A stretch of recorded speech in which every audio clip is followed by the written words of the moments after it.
In today's video, I'm going to teach you how to create a state drop-down property in HubSpot. By the end, you'll have a clean, standardized field your team can use across forms, records, and automation. Start by opening your browser and searching for HubSpot. Click through to the HubSpot site and sign in to your account. Once you're in, look toward the top of the screen for the Settings gear icon and click it to open your account settings. In the left sidebar, find the Data Management section and select Properties. This is where all your CRM fields live. At the top right, click Create Property to start a new one. Give your new property a clear label. Something like State Dropdown works well. Keep the label simple and recognizable, so your teammates will know exactly how to use it. If you see an option to edit more settings, click Edit More Options so you can fine-tune the field. Next, look to the left panel for field type and open it. In the search or list of types, look for Dropdown Select, then click it.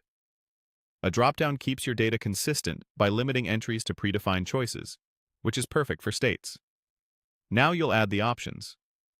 Click Load Options, then choose Paste Your Own. You'll see a box where each option needs to be on its own line.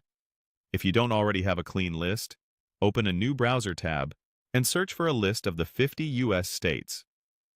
Copy just the state names, no numbers, bullets, or extra punctuation, to keep things tidy. Return to HubSpot and paste the list into the options box with one state per line. If you notice any duplicates or formatting issues, fix them here for best results. When your list looks good, click Load Options again to generate the drop-down choices from your pasted text. Take a moment to scan the generated options. Make sure everything looks correct and in the order you expect. Consistency here prevents messy data down the road and makes reporting much easier. When you're ready, click Create at the top right to save the property. That's it. Your state drop-down property is now available to use. You can add it to forms, make it visible on record views, and use it in lists, workflows, and reports to segment by state reliably. Thanks for watching. If you followed along, you now have a clean, standardized state dropdown ready to keep your CRM data accurate and easy to use.